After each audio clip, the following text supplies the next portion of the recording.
Welcome back to another episode of Outside the Round, boys and girls. We have got not one, but two guests, two great homies, and they have convinced me, oh, fuck, it's Grizzly Wintergreen, too. Dude, yeah. It's the fucking welfare bear. I feel like I'm back in college, dude.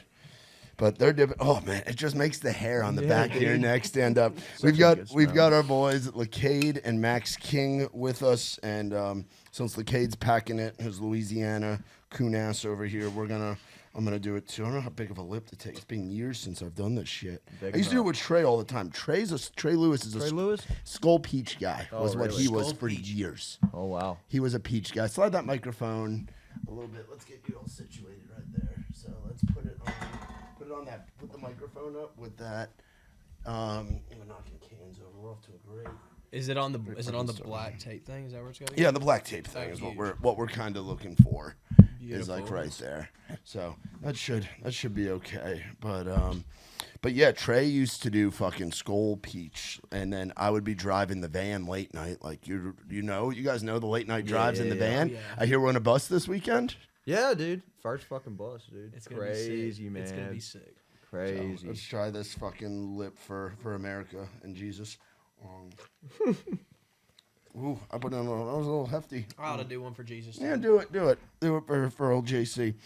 But yeah, when we were driving around in the van late night, bro, I'd be tired as shit, and you don't want to be smoking cigs with the guys in the van. I would still do that sometimes. And they get pissed at me. Y'all were smoking in the van? I would, yeah. If it was late night, they were all like sleeping. A Sprinter? No, in like a 4350, dog. Oh, it was like. What was it? Your van or was it? It was Trey's van. Oh, you're Trey's van. Trey used to call it the fuck truck. That was his name for it. Like, all right, y'all, let's load up the fuck truck, head to where we're going. But I would pack the Skull Peach and just to stay awake to get some nicotine in my system. Then I switched to vaping, and vaping, like you said, you just got off it, right? I mean. I'm not completely off of it. Slide up on that microphone a little bit closer. I'm not completely off of it, but like this can keep me off of it. Like I'm like half as much. Yeah. You know what I'm saying? It's like I'm weaning off of it. Like I still have it. Yeah. But like, like at night I'll hit it or whatever when I'm like laying in bed and I don't want to like have a spit cup like in bed with me. But like just drive it around town. Like I could just pack one of these. I'm fine. Yeah, because the vape to me was dangerous because you can just kind of hit it wherever. And they make me feel like crap. They make you feel like crap? The vapes. Yeah. It's like you can I still hit them. Yeah, well, you can hit it anywhere. You're right. Like you just put it in your little sleeve and just kind of sit at the restaurant and just hit one of these. Oh, you know what I'm saying? Like, I used to rip it at Live Oak. Max from sure remembers. I used to blow clouds on stage before I'd introduce people, like doing our rounds and stuff. I would just be so obnoxious with it. It was a pain in the ass. There were so many people at Live Oak doing that. Remember when the Elf bars were a thing? Oh, dude, Cody Loden Cody used to do it all the time. Slide up on that microphone a little bit for me, Max. No, you're good. And then fucking Sam Johnson. R.I.P. Our boy Sam. Was he on the bar? He was on the fucking weed pens, bro. The weed And pen. he was always on the weed. He would blow. I'd be up there introducing him, and I'd be like, "Our man, the myth, the legend, the pride of the great state of the biggest Hoosier fan you'll ever meet," and he'd just be sitting there smiling, just ripping his pen. Clouds on stage. Sam would blow clouds. Yeah, I felt like I was introducing him. I felt like a jackass when I played that round with you, Donut. Or it was like me, Donut, you, and Christian, wasn't it? Christian, that was a hell of a round. Oh, that was a hell of a round, dude. But I felt like a jackass because like every time I was not singing, I was sitting there. Yeah. just blowing clouds.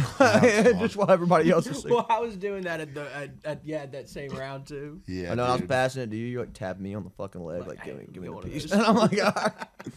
That's wild, but you guys are the first tour manager artist combo that I've had in a while. Oh wow! I've had a few others. I've had Dylan Marlowe and Screech. Mm-hmm. I've had and then she's not her tour manager, but I've had Ella Langley and Kaylee Robillard, who does like all of her content. It's like her right hand on the road. Shit.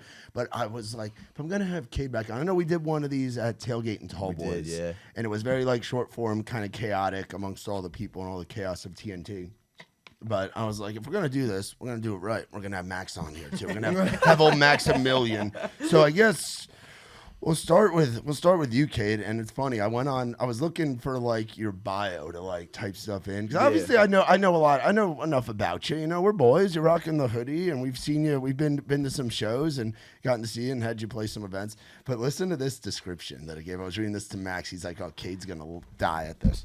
It says, Lecade is an emo-influenced country artist blending introspective, moody lyrics with a modern country sound. Dude, I didn't go to college. I did not write that shit. Yeah, dude. No, I'm just saying what's on the internet. I'm like, emo-influenced. I mean, like, your shit's dark, but I don't know if it's like emo. I mean, I think when they say emo influence, I mean it from a perspective of like one of the reasons I started making music was like the SoundCloud era. You remember that? Oh, When yeah. everybody would just put something on SoundCloud and get famous. Like Lil Pump and Lil Xan and all that. Yeah. I was a big fan of all that shit, dude. Okay. I was a huge fan of like Juice when his shit came out. I remember the first one I heard, it was like his SoundCloud was like kind of. I mean, I'm not gonna say it was dead, but he definitely wasn't popping. Like it was. I can't remember the name of the song. It was like pre like All Girls Are the Same. Y'all remember that song? It was like the first big Juice WRLD song, but it was like pre that, and I was like, this shit is cool, dude. Yeah. Like, these guys are some crazy shit, and also, according to the internet, I was buddies with Lil Peep, I guess is what they're saying on the internet now. There's this page that just came out called Lecade's World, and they're like AIing my voice and AIing Lil Peep's voice to make it look like we knew each other. So like evidently people were taking that bio and running with it. So No shit. I swear I'll show you the clip. That would have been. I literally got a notification from it like 20 minutes ago. Look, I'm not even lying. 46 minutes ago, I got a notification from Lecade's World. Dude, I just had to go to the label and say like, you guys are gonna send like a cease and desist or something because like people in the comments are believing it. Jeez. And I'm like, oh my god, it's got like 115,000 views. It's like they took like an interview of like me at like CMA Fest, and then like it had like 10 seconds of the real interview, and then like clip to me talking about like drinking Four Locos with Lil Peep. So we never drank Four Locos. I never drank Four Locos with Lil Peep. No, but then these On the record now. the video's like it's like gaslighting the fucking audience too, and believe me, because like people in the comments like, I remember this guy from the Lil Peep documentary. I'm like, no, you don't. I was not in the Lil Peep documentary. You want to just put it in your Instagram bio, the guy from the Lil Peep documentary? We got to have a Little Peep song in the intro before you go on stage.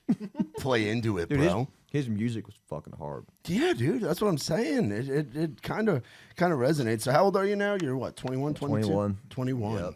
21 doing this shit. Young boy. Mm-hmm. Yeah.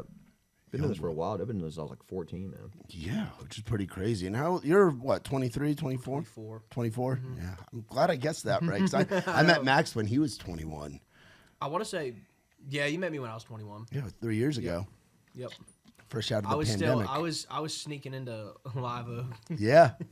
before I could get in. I had a couple friends that I'm not going to say their names and throw them under the bus, but they used to run rounds there, and they'd get me in there. They'd open the back door for me, or just get me in, or just give me a guitar and be like, just walk through. Oh wow. I've done the backdoor entry for people before. I did it for Bailey's little brother one time. Really? And because Bailey was in there hanging out, he's like, "Man, can you get my little brother?" And I'm like, "I guess I got it now," you know.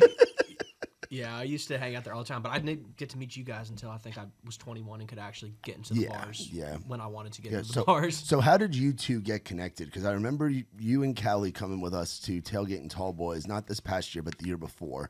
I remember you talking about this homie that you've made, Lecade, and kind of around that time. But how did you guys get to know each other? I DM'd. I started seeing him popping up on TikTok, and it was around the time that I became friends with Eddie Eberly. Yeah. And I knew him and Eddie were working together. Yeah. So I think it was Eddie and I, it was in Key West. I was like, hey, how did you meet that guy? Like, I want to work with that guy. And he's like, man, just reach out to him. He's the nicest dude. So I DM'd him. I was like, yo, I fuck with your music. Let's work sometime. And the first song was a good one. So we Yeah, just, it was a pretty good song. We came sang it out at that recently. round. Yeah. Yeah, Shade of Neon. I think we did sing it, right? yeah, Morgan Wallen, Word on the Street is, he liked it so much, he threw a chair off the roof at Eric Church's. Yeah, we pitched it to Morgan, and that's what they said. They said he liked it so much. He started throwing shit, dude. He got excited about it. Fired him That's up. how you know it's a good fucking song. If you got guys throwing chairs and shit. Yeah, dude, for sure. For sure. That's cool. So that was what? That was last year? That was probably early last year. Yeah, early last year, maybe mid. I don't. Were you even up? Were you up here yet, or were you still back in Barely. Mississippi? I was You barely just up here. moved here, right? Yeah, I was in the first house we lived in up here, over there in yeah. off of Trinity Lane. Dude, I was in the trenches, man. Yeah, dude. I used to live in Antioch in the hood. I was off Murfreesboro Pike down there. I live on Harding Place right now. Okay, you're in there. Yeah. I'm in there, dude. I fucking. So, I'm like working on my truck last night. So, like, Congrats on the truck, by the oh, way. dude, thanks, by the way. Hellcat. truck Congrats. is sick. That's a big- that's a dude, big- that's a big TRX deal. is huge, dude. So, Big deal. Well, it's like late at night, and I don't like going out there late at night. It's risky, bro. But I was like, it's like a little side piece. I'm driving that truck around at night, and people keep brighting the shit out of me for no reason. I'm like, my brights are not on. I'm like, it was pissing me off. Like, so I'm like, why are they doing this? So I realize I get behind this car, and there's 2 light bars on that truck that aren't stopped. And the guy that had them before me, didn't leave a switch for them in the truck or on the key ring or anything. So they're stuck on. They won't come off. They turn on and off with the truck, but they won't come off. So I've been riding around with my light bars on for a month, brighting the fuck out of every old person on the road that already can't see. So yeah, so I'm out there like trying to get down in this truck to disconnect this light bar, and I'm like popping my head up and like looking around, dude, like every 2 seconds, making sure I'm not about to get walked up on. My neighbor, drunk as fuck, with a Modelo, and it's like a big fucking Modelo. He like stumbles over into my yard waving at me. I'm like, oh god. And I'm like, hey, how you doing? He's like, hey man, you know, my name's so and so. I just moved here from California, you know, to looking to get out of there. And I'm like, that's cool, man. And he's like, yeah, I just want to come over here and say hi, man, introduce myself. I'm like, that's cool. Yeah, I'm just working on my truck. And he's like, leans over and he's like, what do you think about the neighborhood? And I'm like,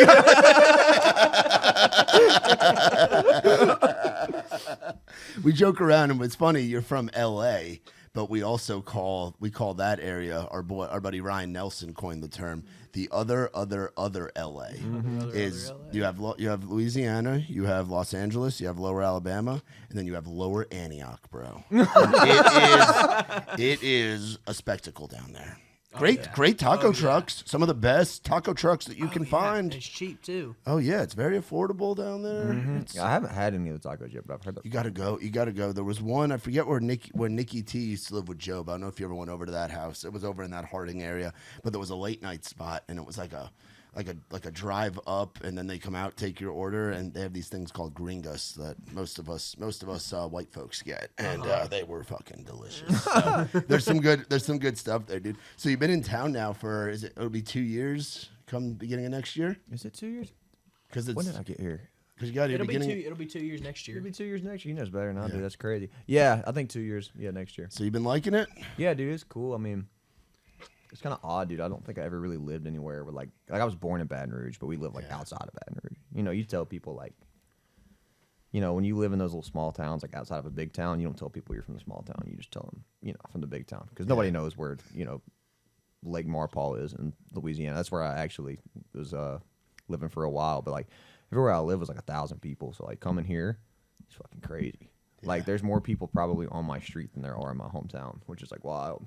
Yeah. You know what I'm saying? That like, is crazy. The high school I went to in Louisiana, I think there was 30 kids in my graduating class. Jeez. Yeah, dude, that was the whole football team, man. You know what I'm crazy. saying? And, like, we had those kind of coaches that, like, if you were a male and did not play football, like, you were getting a personal phone call, bro, on a Saturday because, like, they needed people to play. Dude, I tried not to play, man. I tried not to play the first day of summer going into my freshman year. So it was like a Saturday. And my mom wakes me up at 6:30 in the morning. She's like, the coach is on the phone. And I'm like, what? And she goes, the coach is on the phone. Just talk to him. And I go, okay. So I answer the phone. He's just bright and early at 6:30. I'm not even awake. Like, Brinkley, when you going to get down? We got practice in 2 hours. What are you in the bed for? I'm like, Coach, I didn't sign up. And he's like, I don't care. I need you to get down here, and I need you to run this damn ball. I'm like, okay. Well. So I played. I went down there, and I played. You know, I didn't even sign up, like, the paperwork. Like, I don't think I signed any kind of, like, forms, bro. Probably could have sued the shit out of them if I got hurt, dude. I just showed up. You showed up, they gave you I just showed up, and they gave me pads, and they gave me a locker. Like, they already had it predetermined. Like, they knew. They knew. They're like, he's playing. That's crazy. Yeah, dude. But that's so on brand for small-town Louisiana. Oh, my God, yeah, and we were awful, too, man. It was 30 kids, I don't expect you to be. No, dude. And we were all tiny, dude. Like, I was always one of the biggest kids. I mean, I'm like 6 foot even. Yeah. Like, so I mean, that's not massive for like sports. No. But it's like, dude, they had me like on the line, man. Jeez. You know what I'm saying? Like, I'm like, what the fuck? It was not fun. We play, and we were I think we were a 2A, but like, most of the schools that we could play were like 5 and 4. So we were getting fucking destroyed, dude. Yeah. Like we were losing by like 40 every game, man. Jeez. Like it was not fun. It was not a fun experience. Nah. Did you play sports in Pittsburgh growing up? I played football in high school. Okay. And growing up, I played like soccer through middle school. You strike me as like a soccer or lacrosse guy. I wasn't very good at soccer. No? I was too aggressive. But I could kick a football pretty good. That's kind of what it ended up turning into. Oh, you were the kicker? Well, yeah. I mean, at first I wasn't, and then I got pretty good at it from soccer, I guess. Nice. So That's cool. Yeah, I played football as well. In my senior year, I had 3 concussions, and none of them were during the games. It was all during practice, which was like the funniest part. So Yeah. and I wasn't really playing. I went to a bigger school in New York, just outside the city. But that's wild, dude. So so you said music at what? At 14? I think 14, 15, somewhere in there. It would have been maybe 15. 15. Because I'm lying because it would have been like the end of my freshman year, and I would have turned 15 in December, so this would have been like May, March, somewhere around there. But yeah, that's when I started. There's this kid in my school. His name was Justin, and I'm not gonna say his rap name because I don't want people to find that shit. But most of it has been removed, but I'm sure there's something floating out on the internet somewhere. It's fucking digital footprint, you know? And you were rapping? Yeah, dude. But we weren't like, it was not professional. It's like this guy, he was like famous at the school, bro. People loved it, dude. And the way he would do it, he would get like 2 phones, and he would get in his mom's car, and he would like play like a freestyle like trap thing on the speaker in his mom's car, and he'd pull out his voice notes on his phone. And he would just rap over it, and then he'd put it on Twitter, and the whole school was go fucking nuts over it. Wow. The whole school knew every word. That is some fucking backwoods shit. We knew every word. I could probably still sing them, to be honest to you, to this day. Honestly, if I could hear the beat, I'd know it. And then I was like, man, I could do that, bro. I was like, this guy's getting so clouded off of this. I was like, I'm trying to get some clout, dude. So I did it, and then. I don't know, man. I just kind of took it a step farther. Like, he just kind of did it on his phone and was whatever. And then I ended up, like, begging my mom to get me, like, a mic. And she bought me, like, a $25 Blue Snowball. And I, like, was trapping on Audacity. Like, ripping YouTube beats, man. Yeah. For the longest time, dude. And that's kind of what I did until the country thing when I was, like, 19. Yeah. Either 18 or 19, I can't remember. Yeah. And how does the country thing kind of come about, aside from you being just around it in the Southeast? Because your dad played, right? Yeah, he played a lot. He played like cover bands. I don't think he ever really tried to like make it. He just kind of did it for fun. I know he played like this little cover band called Eastbound, and he would play like fun fact. My dad used to play with Brian Martin Oh, no shit. a lot in Natchitoches, Louisiana. Nice. And they were boys for a little while before Brian popped off. But yeah, so I was I don't remember when I actually made like the song, but I made like a half of this country song because I thought it was funny. Yeah. Because everybody was always like, you need to make a country. By the way, I'm not doing blow. My nose is just really itchy. That's why I keep touching my You're nose. good, By the dude. way, Yeah. I promise Hey. I'm not on blow. The other day, I went to a meeting with somebody the other day, and I got a phone call after from one of the guys that set the meeting up, and he was like, hey, man, are you putting stuff up your nose? And I was like, what? And he was like, man, everybody in that meeting just said you wouldn't stop touching your nose at the follow-up we had after. And I'm just trying to make sure you're good, bro. I was like, no. I was like, I got allergies, dog. Yeah, it's getting cold out here. Yeah, dude. But anyway, I don't remember when I made it, but I made a half of this country song called like No Good, because everybody's like, you should make country because your dad does it or whatever. It'd be funny. And I'm like, I don't really have any interest in that. And at the time, I was doing like pop punk, like Machine Gun Kelly stuff. I was trying anything because I just did not want to work a real job, dude. Like, not to say this isn't a real job, but you get what I mean. No, 100%. Yeah. And I just liked music, and so I would say I had that song probably in my files for close to a year, and I went to a party in Richton, Mississippi, one night, and I had brought my setup out there because I had a buddy out there that was trying to rap, and I was like recording him or whatever.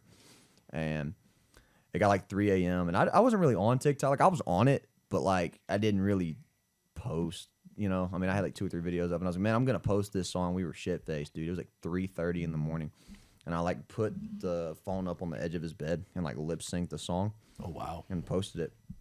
And then I went to bed, and he was like grabbing me on the couch the next morning. He's like, bro, wake up. And I was like, what? And he was like, dude, this video's at like 100,000 views right now. And I was like, no, it's not, dude. And I looked, and it was, and I was like, fuck. So I was like, I'm just going to keep doing this and see how far it goes, and now I'm sitting here. That's crazy how that works, dude. Uh-huh. Yeah, the internet's a crazy freaking place, man. Yeah. Crazy place. Led you to where you're at now, and now you guys are going out doing shows. You're going out in a damn tour bus this weekend. Now, this is your first time in a bus? In a bus, yeah. We did like I called it a baby bus. It was funny. We did like, what was it called? Like a Winnebago. You ever Like seen, a Winnebago kind You ever Is it like a yeah. bandwagon thing or no? No, it wasn't a bandwagon. It was literally a Winnebago. That's awesome. And his dad came and drove it. yeah, dude. Captain Russ. Really Captain came in Russ clutch. is Captain man, Russ. Yeah, he drove it. It had like what do they call it? The suicide bunk up top that Yeah. was like facing the window, and it had like, I think it had like 4 bunks in the master bedrooms. It was pretty cool, dude. Like it was cool, but it was really tiny. There's no way we'd be able to do that for like 3 days. I don't think. But it was still a lot more comfortable than a Sprinter would have been. And after we did that, I think we were like, we can't go back to a Sprinter. We need the space. It spoiled us, man. Yeah. Who stayed in the suicide bunk? The drummer, dude, he's fucking insane. Did he sleep up there? Or? Yeah, he slept up there, dude, while Dad was driving through that's right, Atlanta, while he bro. was driving, that's no. right. And he was sitting there. He was just lying up there talking to your dad. Yeah, dude, just sitting on there in suicide bunk. Dad was like chugging Red Bulls and stuff, and yeah, man, my dad's a demon when it comes to driving, dude. I mean, if he spent so many years if he spent years going around the Southeast doing the cover band thing, he's done late night driving and shit. Well, dude, he drove 18-wheelers for a while too. Oh. Man. That's why when we get the bus, he's gonna drive it. Like when we buy a bus, he's gonna drive it. Yeah, dude, he like that guy. I think the farthest he told me he ever drove was like 26 hours. Dude. Wow. Like, yeah, but he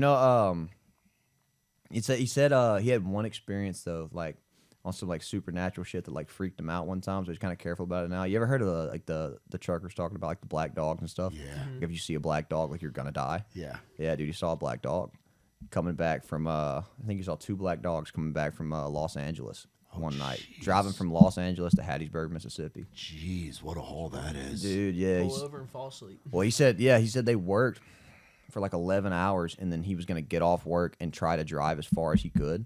And so he had his partner in the seat with him that was like kind of halfway awake, like looking at the road.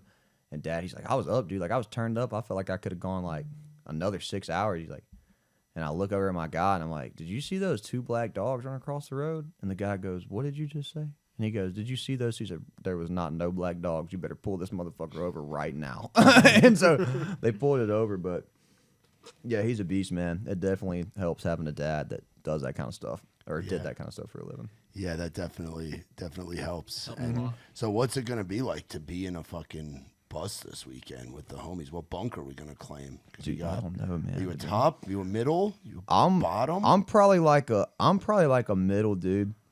I'm probably a middle, man. I don't like the top, dude. I fell off my bunk bed as a kid like twice. And that wasn't even moving. No, dude, it wasn't even moving. So like, I'm not really trying to go for that. I feel like Max is a top guy. It wouldn't scare me. It wouldn't bother me too much. Yeah, I've done top, and I had the luxury of doing the middle, and the middle to me is the best one. The middle bunk is where it's easy in.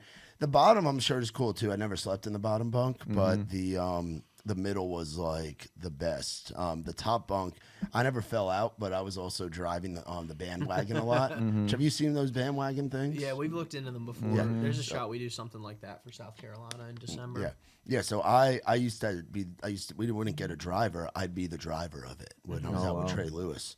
And I don't have a CDL experience. I think I'm a pretty good driver. I don't think you need a CDL for You one of don't, these. Yeah. but it's good to have. Probably. And we're going through like these hills in like Arkansas, Missouri, or if you're ever going through like the Carolinas, and I would just get a text or I'd hear like a thud in the back, and I knew it meant that I launched someone out of their bunk. And it's fucking miserable, dude. But it's better than a van, but there also is something to like being in the van in like a closed area with your boys. It was fun. It was fun. There's for something the about beginning. like those conversations, especially those early tour dates, like when you're first going out there with your guys. Yeah. And you got a great guitar player in Luke Robinson. Yeah, Luke Robinson. He's a beast. I was his first roommate in town. Oh yeah, I think he said that. Yeah, dude. Yeah. He is a freaking beast, man. I love that guy. He would get up. Him and I would get up in the morning. Does he still do his like pour over coffee? Oh, Does he still do his pour over coffee. Yeah. Oh yeah. Mm-hmm. When he gets, he don't get up in the morning though. He gets up at about 2 in the afternoon. Oh, he gets up later. Yeah. Yeah, he sleeps the latest at all. Yeah, he would always do the pour over coffee, and then we'd go out back, hit the bong, and then we'd watch videos. He moved down during COVID, so it's like during 2020, 2021, and we would watch. He'd put me on all these like weird fucking bands, dude. The weirdest bands. I don't know if he still does this or not, but like the weirdest like guitar shit. We force him to listen to what we want to listen Oh to. yeah, dude. We don't listen to What are you guys shit. jamming in the van? What songs are we jamming?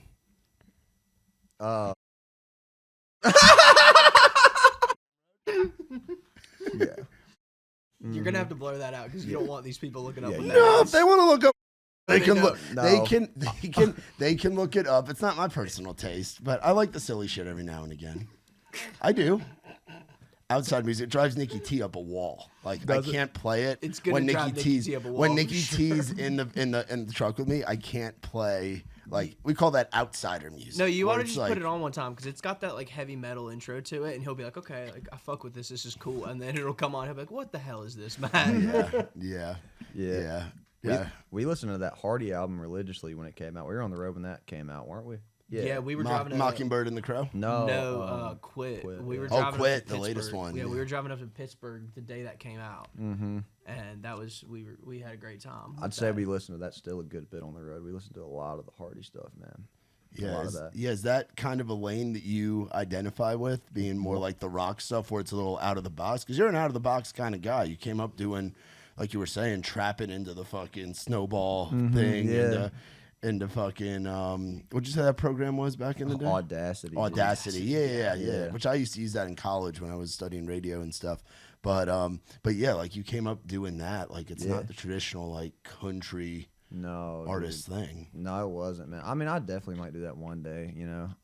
Right now, we're kind of leaning into more like a Texas rock kind of thing, to be honest Yeah, with like you. the Coes and the Yeah. Pecos's, like that world. Yeah, I've been listening to that. I've been listening to a lot of Treaty Oak, dude. They're Dude, gonna end up fucking getting. love those guys. Yeah, they're gonna be high on my Wrapped this year for sure. Yeah, I'm a big and have you seen them have you seen one of their shows yet? I haven't, dude. Bro, I haven't either.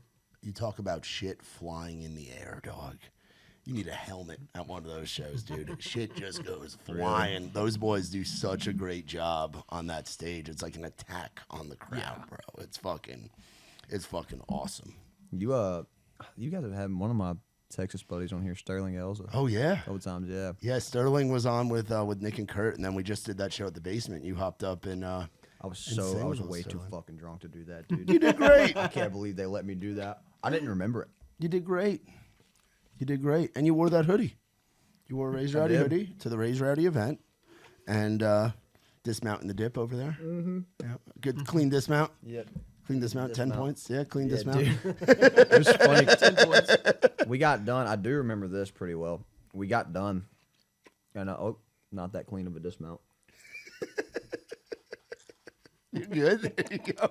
We got it. Save some for later. Dude, my wisdom teeth are starting to bother me right here. And I had it back on that no. wisdom tooth, and it was like, it started pounding. I was like, oh, Yeah, shit. you can't be having that. It was funny because we got done and we were out there standing by his Sprinter, and I don't know how two fans I don't know how they got out that way, but they kind of got out around the back, and they hollered over there like, looking at Sterling. They're like, "Hey, you sounded really good tonight. That guy fucking sucked." And I was like, Damn. I was like, ruthless, dude, ruthless. Damn. I thought you sounded great. Because Eddie and the Getaway and them started feeding me shots, dude. Oh You yeah. know, Eddie started feeding me shots. You see Eddie at the bar, you're gonna have a wild night. I Oh, love yeah. seeing Eddie at the bar. It's Not every day, but I love seeing. When Eddie you at the do, bar. when you see Eddie and his crew at the bar, you know I feel you're like gonna I'm be drunk pounding every some. time I see Eddie. Me at the bar. too, dude. I get excited when I see Eddie though when he's fucked up because Eddie, you know, you got that those moments where you give like the drunk "I love you" speeches. Yeah. Eddie gives the best ones, dude. Eddie loves his homies, dude. What's the drunk "I love you" speech from Eddie like? Like what's he just saying? Eddie just grabs you by the shoulder, like, and he looks into your soul. He grabs you like this. He goes, with those big eyes, he calls me cock boy. cock boy. Yeah, he calls me cock boy. We'll get into that, but he grabs me by the shoulder and he looks at me like dead in my soul. And he's like, "Cock, I fucking love you, man." He's like, "I just miss hanging out with you all the time, dude. I just fucking love you, man." I remember when you first came to town, Cock. He starts reminiscing and everything. We just be boys, dude. I just love you. And he pulls you in for a hug, dude. Eddie will make you feel so loved, dude. That reminds me of like the movie Old School, where it's like, "You're my boy, Blue. You're my boy." You know, like that kind of energy. That's fucking Eddie, dude. And that's kind of cool to have a crew like, and obviously I've known your crew for a long time with like Christian, Cody, like whole Paxton, I mean, Eamon, Schools, there's a whole bunch of you. But like Eddie and like having folks that kind of have that similar sound and are doing it that way, like you're getting to come up with like your class. Oh yeah, dude. I consider Eddie that. Consider Bo that, him that. Oh, Bo Bailey. Yeah. Oh, dude, Bo is a fucking talk about a beast of a writer. Oh my gosh, dude. Bo is like, and he's gotten so much better too. I mean, he was good when I met him, because that first little group, it was me. Like those big 4 songs, like big 3, because they weren't a part of When I'm Gone, but like Back Road, Sober, and Painkillers. It was Bo, Cole, Miracle, and Eddie, and Bo was good, but like he's like gotten so nasty with it since then. Yeah. Like I don't know what it is. I don't know what they're feeding him over there at what's it called? Tape room. I don't know what they're feeding those guys over there. That's Ashley Gorley, right? Yeah, that makes sense. Yeah, dude.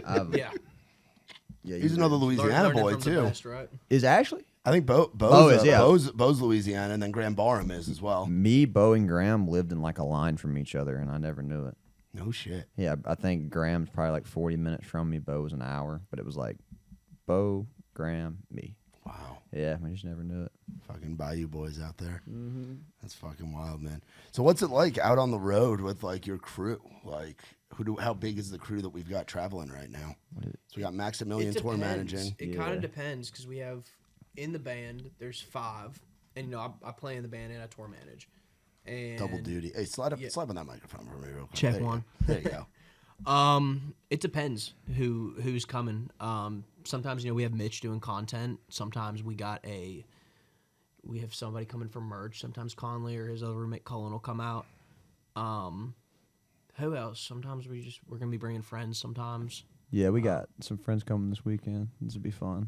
We were gonna have Schools come. Oh boy. Oh, Justin Schools. Yeah, we ran out of space, but who is it this weekend? It's me, Max, Luke, Tom, Mitch is coming. Demarcus, Cullen, Kapow.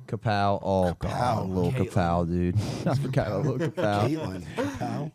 Dude, do you remember the song? It was a big TikTok song, and it was like WWE, if she fuck with me, put the pussy on SmackDown, gang, gang, gang, gang. Oh, I don't know. You don't remember that I song?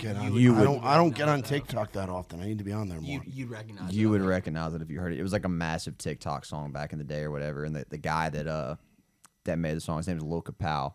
He's a rapper, he's got the face tattoos and all that shit. One of those, yeah. Yeah, but dude, he's a character. He's the nicest guy you ever met, though. So that's who's he travels with you guys? The guy that made that song? He's coming out this weekend. Yeah. Where did he?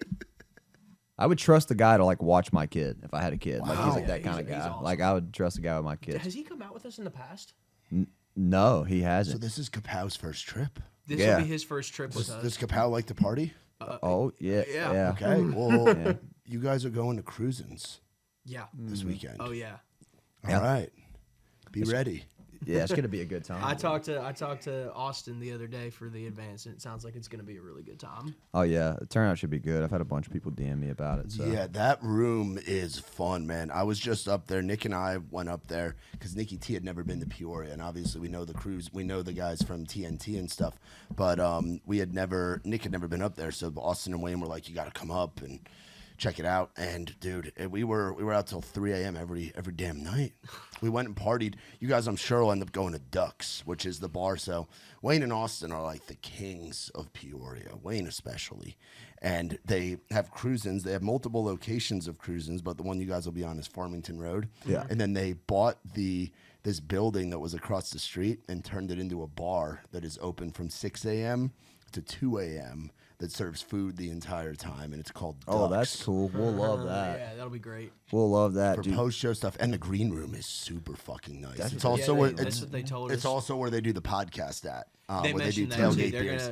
they're gonna get them on the podcast. Yeah, so you guys are gonna have a ball up there, Oh, dude. and Mitch Wallace and Kapow, and I mean, if you had brought schools with you, that would have been a fucking trinity Oh, of my degeneracy. God. Because they just fucking go up there. They got the shot girls walking around like it is. Oh, school- Peoria goes at another level. Justin Schools would have loved that more than anybody else on yeah. this planet, dude. I felt Let me tell bad. you something. Well, he went back to Georgia, and then he texted me about it. He was like, "Hey, what's up with it this weekend?" Because he was supposed to come out.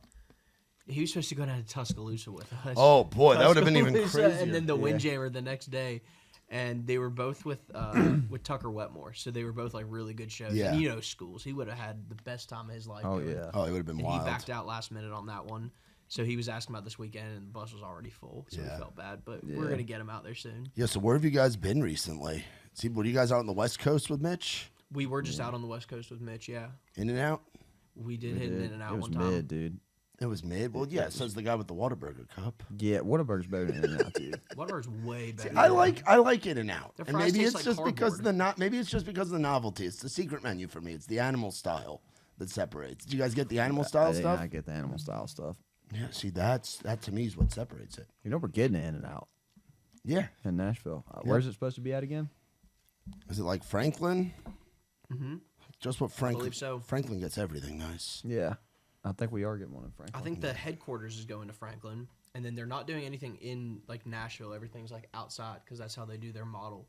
They get everything outside of the cities. Oh. That way, it gets people outside of the cities. Oh, interesting. Oh wow. Yeah, because Whataburger's cool. I remember the first time I ordered a Whataburger, I tried to get the honey butter chicken biscuit. Oh yeah. And I was so high, I ordered it as the honey boo boo biscuit. The honey. And the lady looked at me in Huntsville, Alabama, like I had 1,000,001 heads. I know exactly what Whataburger you were at too. Yeah. I stopped at that Whataburger. I think I know on the way one that home. you Yeah, I got. was there. Yeah, I was there. I was there with the Muscadine boys back in the day, and Yeah.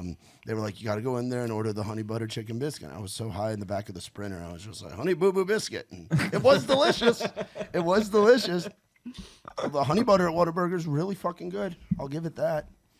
And then the line out here in Hermitage when it first came in was fucking nuts too.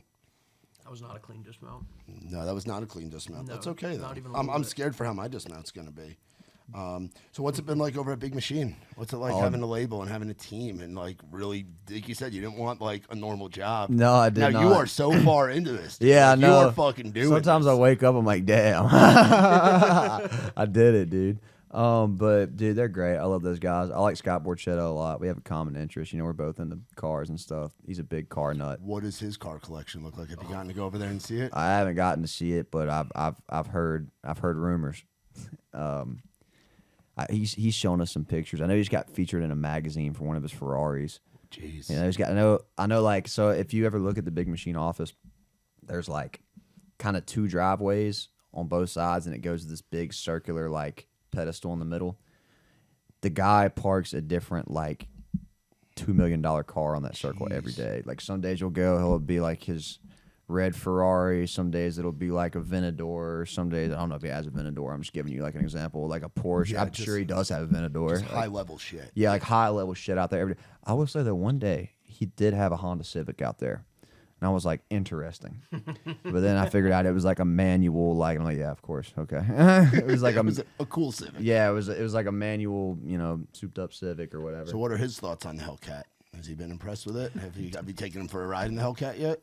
I will text Scott pretty frequently, and, you know, he's good about responding. But, you know, every now and again, it's just like the little thumbs up, like, you know, you click and like the message. Yeah. Do one of those, like some accolades. I sent him a picture of the truck, and I got like 2 paragraphs back. And he was pretty excited about the truck. Yeah, he likes it, man.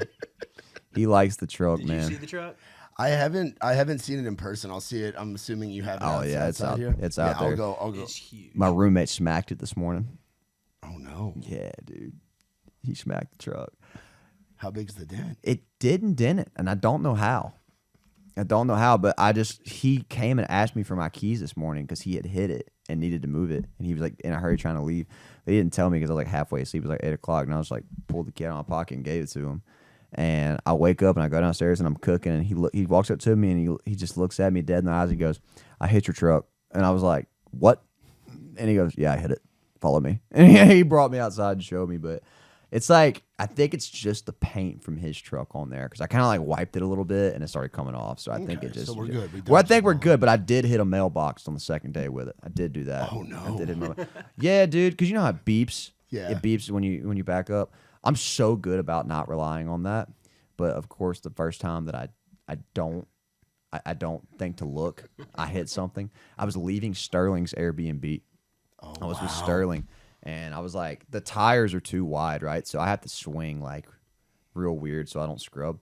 And I'm like, it's pitch black. I'm like, I'm just going to have to back up in this lady's yard. Like, it'll be fine. And then, like, I kind of look, and the mailbox was black. So I couldn't see it. And it wasn't beeping or anything. I'm like, it's good. And I, like, hit it, like, stupidly fast backing up for some reason. And I look down, and all I see is the mailbox. And of course, it did not even touch her mailbox. Like, her mailbox it didn't even have a dent, didn't fall over, but it just put like a dent like that big in the back of my truck. And put all the paint off of it. Mailbox 1, Hellcat 0. Yeah, dude. So I fucking had to go knock up on this sweet old lady's door, like 9:30. Like, man, I'm sorry I hit your mailbox. She was like, "Can you still put mail in it?" And I said, "Yeah." She said, "I don't care." And I was, didn't even get any excitement out of this. Didn't even get any lore out of it. I was hoping she'd cause a scene, just so I get something. Yeah. Damn. Yeah, I'm looking over these notes. What is burn the boats? Burn the boats? Burn the boats. Burn the boats? Says that's a motto. That's a big motto for you. Yeah, dude. I always like to think that way, man. What does it mean? I mean, it's just like people, usually have like two plans, right? Like, you have like an option A and an option B, right? So let's just say, for example, you have A, B, and C for the sake of like the conversation. So you have option A, B, and C, and you really want to do option B. If you burn option A and burn option C, you make option B work 100% of the time. You know what I'm saying? Yeah. It's like, just like, burn the boats, man. People that only have option B make option B work 100% of the time. It's like kind of like what it's like moving here. You know what I'm saying? Yeah. Just moving here and going for it, bro, and just telling yourself that you're not going to go back to wherever you came from. It'll work. Yeah. But you just have to hammer on it, dude. And that's what I did for so long, man. Mom kept telling me to get a job. I'm like, "No, Mom, I got to burn the boats." Yeah, you told. Well, you can't get a job, Mom. Well, you told the story about the plaque, right? Oh yeah, dude, the plaque. Yeah, I got my first gold on When I'm Gone. And they were asking me who all I wanted to get plaques for, and I was thinking real hard about it. And I was like, man, I ought to give Mom and Dad a plaque, So I go to ship one to their house. I didn't know I could like customize it, like to say stuff on there. And they're like, "What do you want to say?" So I thought about it for a while, and so their plaque says, "I got a real job." Present it to you, So that's pretty cool. Yeah, but burn the boats is an important thing. I just had a conversation with an artist about that yesterday. You must be listening in on my phone calls. That's awesome, dude. That's awesome. And for Matt and Max, for you, dude. So you're getting to be on the stage while also being the tour manager, which I'm so proud of you, dude. Because I've known you since for the last few years, and to get to be on stage and be a part of the show while also advancing and running the show. What's that like? Kind of being a player coach in a way, where it's so special. Just like getting to do it with the homies, the whole plan, like, I feel like we got a really good crew where, like, everybody just wants him to be as successful as possible, because we know that, like, he's very generous taking us all out. We see it as an opportunity and a blessing that he does it. Yeah. So we want him to be as successful as possible so we can continue to be as successful as possible. And everybody kind of shares that mindset and just wants things to, be as good as they possibly can. So we got a really, really good crew, working with us on everything. That's awesome. What's been the biggest headache as a tour manager so far?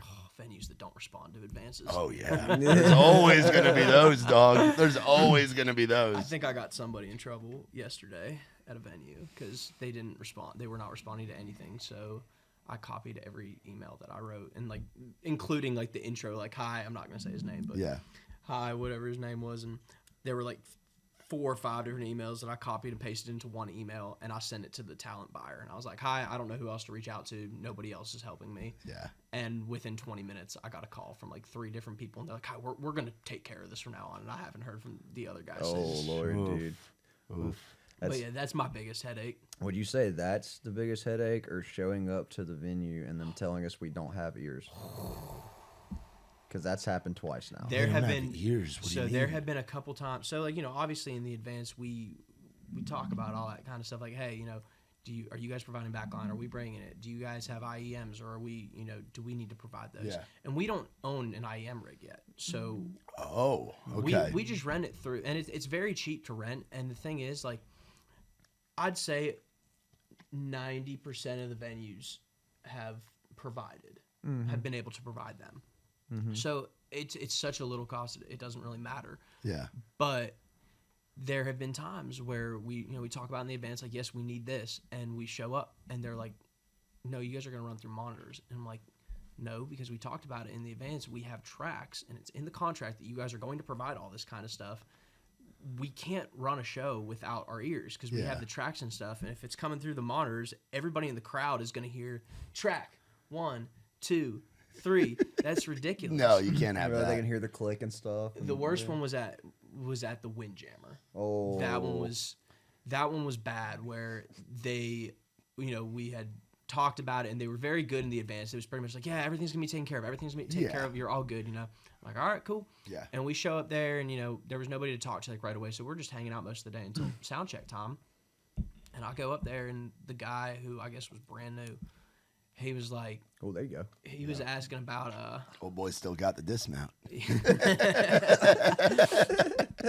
This dude was asking about like stage plot and stuff, and I'm like, dude, you have it. He's like, no, all I need to know right now is where the monitors are going. Like, there's no monitors. We're not using this. We're using ears that you guys are providing. He's like, we don't have ears. We're not providing that. I'm like, it's in the contract, and it was in the advance, and I have it in writing from you guys that you guys are doing this.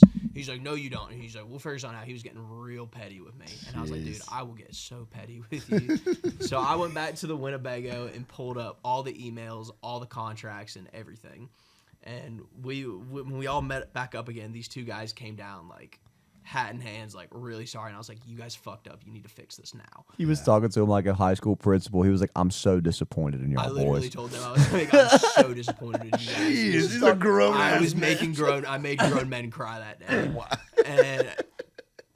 And Luke wouldn't talk to them. And Luke was unresponsive to that. That's in his home state of South Carolina. You'd think he was probably all excited to go and do that show. He was, and they pissed him off so much when he had to change show, because Luke just took over the role as like our music director. Yeah. So great role for him to be in, yeah, by the way. He's been killing it too. Yeah. But he was so pissed off about it, and just the fact that they were trying to like make conversation with him. He's like, "Shut the fuck up! I don't want to talk to y'all right now." And Luke gets mad. Oh yeah, guys. He's got a lot of anger up there. Luke, like, that's the only time the anger shows though, is when it comes to the sound guys. He gets pissed. Jeez. And then, yeah, so I kind of yelled at those guys a little bit, and we ended up making it work. And then I think the straw that broke it though is, we get it all sorted out. We didn't get it sorted out. We just ended up playing without the ears. And so in the contract, it said we played for 30 minutes. This is gold. It said we played for 30 minutes. It says 30 to 45 on the contract. Yeah. So 30 minutes, And are you talking about the guy at the end when he was like, keep going? Yeah, dude. We were at the, Max's, he overhears Max say, all right, we're going to, do the 30-minute set. And then after all of this, the guy looks and goes, you guys are playing 45 minutes, and Max just turns and looks at him and just stares at him. We are on stage literally doing the intro for When I'm Gone. Yeah. And he's like in our ears being like, 30 minutes, it's 45 minutes. You guys are way short. I said, it is 30 minutes in the contract.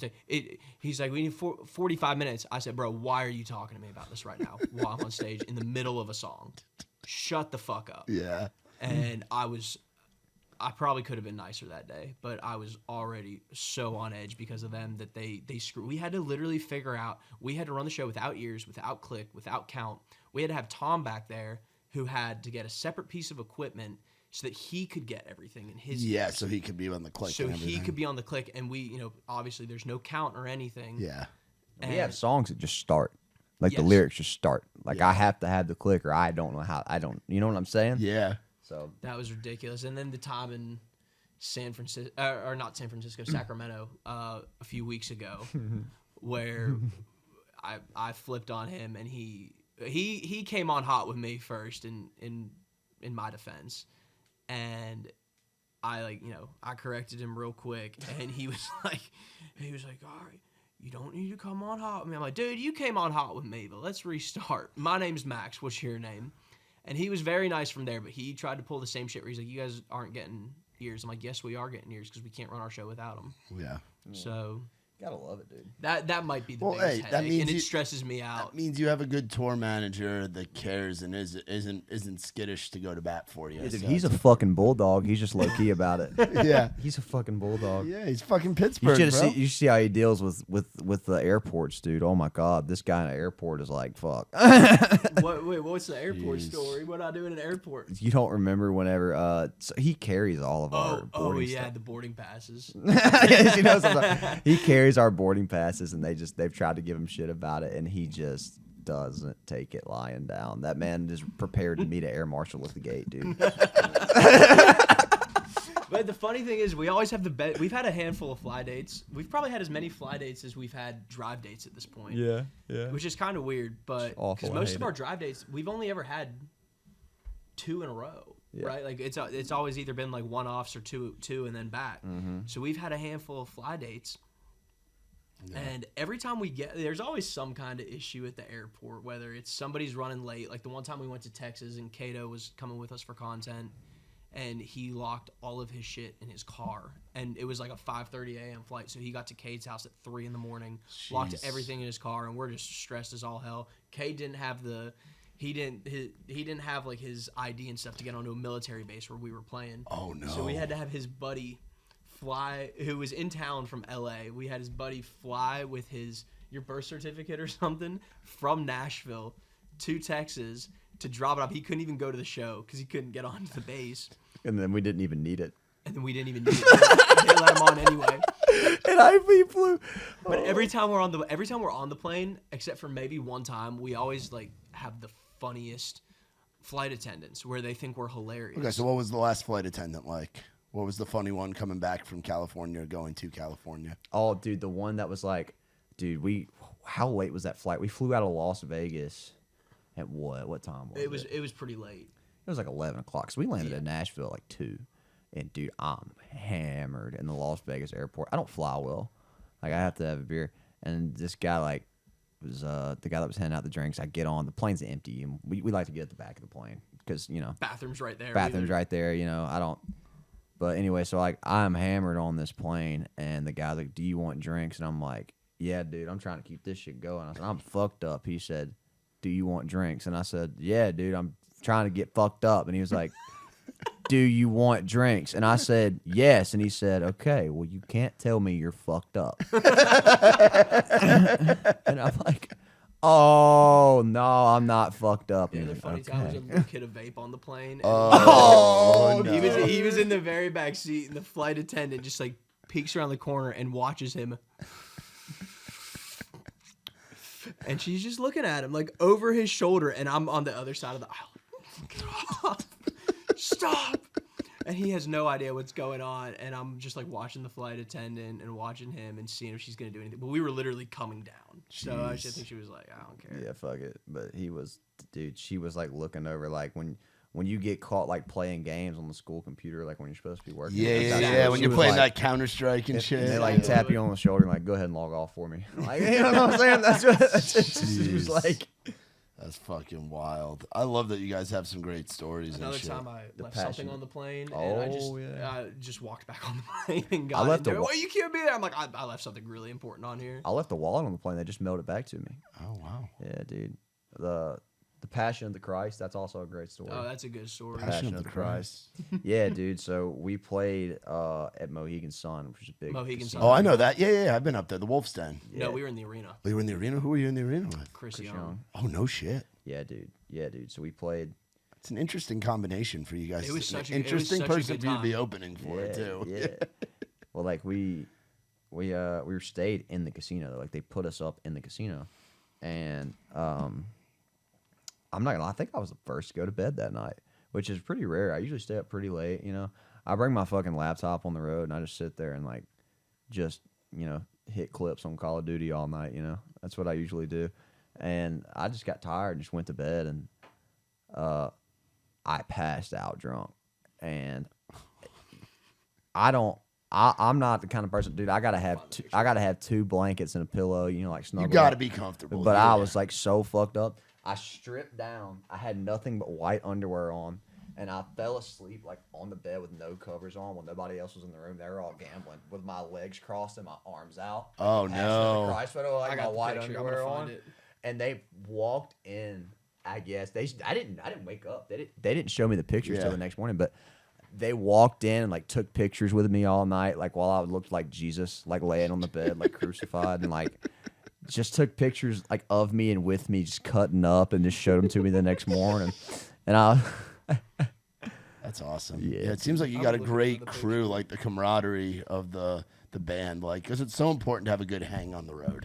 Oh yeah, a good hang is like essential. So Yeah. it seems like you have that with your guys that you have out there. yeah. I'm not trying to be miserable. gonna try to get I don't. the I don't like feeling like I'm walking No, like eggshells. let's talk about Liquor and Cigarettes, the latest single you just put out. Oh yeah. How do we feel about it? I freaking love that song, dude. That song's Jake Banfield, huh? Yep. Yeah, I wrote that song with Jake and Brandon Manley. You know that? You know Yep. who that is? Yep. Yeah, we wrote that song probably, dude. It had to have been like almost a year ago, and it just sat. It sat and sat and sat. So yeah, I was super excited that could come out. We haven't really had any like motion socially in a while. I kind of, because when I signed, like, things were really, really going, and then when we signed to Big Machine, we kind of tried to play the pop country game for a minute and it just wasn't working. So we're like, we're gonna go back to this, and then it kind of started moving on TikTok, and I'm like, okay, so that's like a clear sign of like what we need to be doing. So I think it gave everybody a lot of like, it was like a breath. That song was like a breath of fresh air for everybody involved. I think, you know what I'm saying? They're like, oh, okay, it's not lost. Still there. So yeah, we're super excited that that's out. Awesome, dude. And then what do we have coming up now? What do we have looking forward to the rest of? Do we have anything else the rest of this year? Are we gearing up for 25? Honestly, I'm trying to lock down something with Sterling before the end of the year. Yeah, we've got one right now that he's supposed to, that Max wrote on with school. Yeah, that was the one that you hopped up and sang on. Yeah, right? dude. So we're trying to Oh, lock. they did that night? Yeah, we sang it that night. Oh, damn. Yeah, Yeah, they sang it at the basement. Yeah, yeah. So we're like trying to see if we can get that locked down and maybe get that out. I'd love to get something out like on or around my birthday, because my birthday is on December 19th. Oh, nice. Yeah, so a birthday release would be cool. That's a Thursday, right? Is that a Thursday? It could be that the Thursday night release. Yeah, it could be a Thursday night release thing, So we're trying to nail something down for that. Sick. So. That's awesome, dude. Yeah. Well, I appreciate you boys coming on here and hanging out. Where are some spots in town that you like hanging out at, or do you stay at the house in Harding mostly? Dude, I'm a big homebody, man. Like, honestly, especially since BO6 came out, I'm just sitting there grinding my camos, man. I'm just trying to grind my camos. You know who was talking about Black Ops 6? The last person I recorded a podcast with? Fucking Mason Ramsey, bro. Really? I had Mason Ramsey in here on Monday. Mason. And Mason, I was like, so what have you been up to, dude? And he's like, I've been playing a lot of Black Ops 6. Dude, I feel so bad. I feel that guy's probably never going to talk to me again, man. Mason? Yeah, dude. What'd you do? They booked a ride with me. It wasn't that bad, but they booked a ride with me and him probably like a year and a half ago. And it didn't say Mason Ramsey. It just said Mason. So you're just... I didn't know who it was. And so I'm like getting ready to go, and I'm thinking all morning, I'm like, who is Mason? Do I know this person? Like, who is it? So I'm thinking the whole day. They showed up a little bit late, so I get in there at about 11. And about 11:15, Mason walks around the corner, and I'm like staring at him, and I'm like, who is that? And I'm like looking at him, and then he shakes my hand, and it clicks, and like I just say what comes out of my mouth. I go, oh my God, you're the fucking Yodel boy. Oh. And he was like, yep. Oh no! Because he's older now. He's 17. Yeah, he's 7. I think at the time he was 16 or 15. Yeah, but he turns 18 actually. damn. This weekend, next weekend or something. That's wild. yeah. So I was like, I didn't fucking recognize him. I didn't do it to be mean. It just shocked me. Yeah. You know what I'm saying? I was like, holy shit, because I think I was like a sophomore or something or a freshman when that blew up, and he was like 10. Yeah. So the little Walmart video. So. Yeah. It's definitely weird. Yeah, it's crazy. He's got a Christmas EP coming out, and then he just put out a record, and it's like a crooner kind of thing. Yeah. Like he's singing more like the Elvises, Oh, like that wow. style, like That's that cool. that deeper On stuff. social And it's media. cool, dude. It's cool to watch him grow and develop, man. But yeah, that's. I'm sure he'd get on the sticks with you and play some Black Ops. Dude, I hope he would. I'm sure dude. he would. I'm sure he would. I'm sure you. Did you guys end up writing a song that day? We did, dude. I don't think anything ever happened with it, but yeah, it was definitely a funny experience, dude. Because I had genuinely had no clue who it was, and I just barely recognized his face, like And it was just the first thing that came to my brain, so I just regurgitated what I thought, and then I instantly was like, "Oh, that was fucked. I shouldn't have said that." I was like, "That was so fucked." man. So you're a homebody, but like, where do you like going in town? Do you hang out in If East? you're seeing Do you this, hang I'm out sorry, by the way. You're good. You're good. Do you hang out in like East? Do you hang out in Midtown? I feel like you pop out to our events every now and again if a homie's playing. If I go out, it's to one of your guys' events, honestly, because I'm not a big go to like Midtown or Broadway. Definitely not Broadway. Yeah. But I'm not a big go to like Midtown, like Division Street and like hang out. Like that's not. It's not. It's never been fun for me to go sit there and like bump shoulders with people. Like if I'm gonna go to a bar, I want to go to a bar and grill. You know what I'm saying? You want to go to like a fucking Chili's or like a sports bar, dude. I want to go to Chili's and get hammered, dude. That's what I'm trying. Dollaritas. Yeah, I'm trying to go get like some chips and queso at the Mexican restaurant. Yeah. And just have some margaritas. What's the best Mexican restaurant in town? What's your favorite? There's a lot of them here. You a Cinco guy or you a Palmas guy or what? You're a Palmas guy? I'm a Palmas guy. You're a Palmas guy? Nice. See, I'm a Palmas guy. Nicky T he likes this El Toro Loco is the one that Nick likes that we go to all the time here in Hermitage. Yeah. But Palmas to me just that's the place where I sat down my buddy Tyler who's on the road. He got me on the Muscadine gig and he used to be my co-host on this podcast way back in the day. And we decided to do a podcast together at Las Palmas one night. The one on 8th. The one on 8th. So Palmas holds a special place in my heart. That's fun. You did a Cheese dip podcast at always Las slaps. Palmas? No, that's where we just came up with the idea. Oh, I was were like, dude, I thought you did it at Las no, Palmas. we should have done one. I'm sure if we just popped up there with like a little road rig, they wouldn't say anything. Oh, they wouldn't say anything. We just put dude. little mics on there and we're just eating, just doing should pop be pop so pop a fun. camera, do it like wide angle style. Palmas That'd be is so great. fun. Yeah, that would be a fun pod. I don't know. I think my favorite Mexican food in town though is just from the food trucks. The food trucks. You got to get on those taco trucks, dog. You're not the only person that's on that. My neighbor, going back to my neighbor that stumbled drunkenly into my yard, he was telling me about all that, dude. We actually had a pleasant conversation. Once he got what he needed to say out, he was just like, he was pretty cool, man. He was a pretty guy. It was funny too because he was like, man, I got to ask you, what do you guys do? And I said, well, I'm a musician. He said, I fucking knew it. I knew it. I told my wife, I said, they're either musicians or bums because their vehicles are always here. That's funny. Either musicians or bums because Yeah, their dude. vehicles are always here. That's what he said, dude.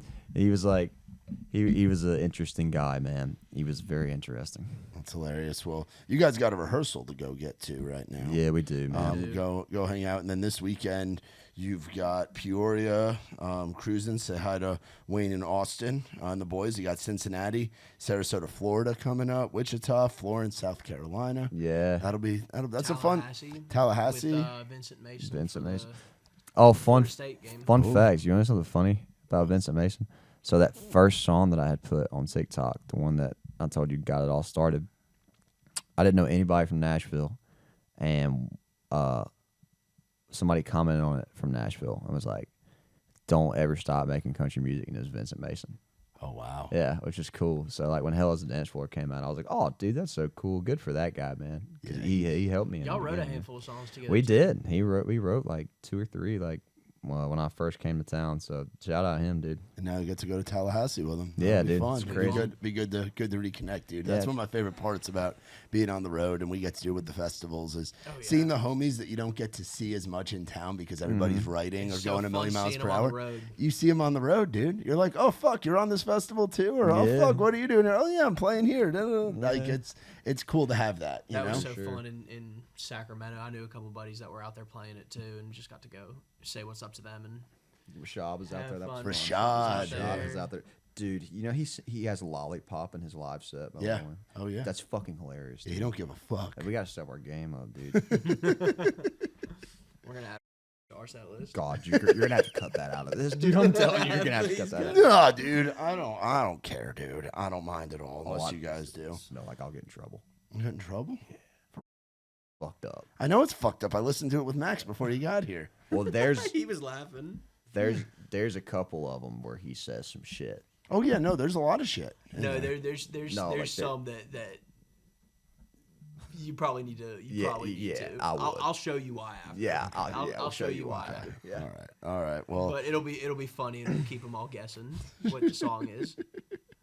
oh man, well, I appreciate you guys coming on and hanging out, and y'all be sure to check out Lecade. Be on the lookout for our boy Max King, who'll be on stage. And if you're a sound engineer, be sure to be kind to Max and follow the advance. Please, you know, man, I'll be nice to you. Yes. Be nice to me. Yeah, and be sure to go get your tickets. Go see these boys on the road, and go stream the hell out of all Lecade's songs that he's got out, and be on the lookout for some new stuff. Hopefully, a birthday track coming in December. Hopefully, dude. That'd be sick. Hopefully. That'd be cool.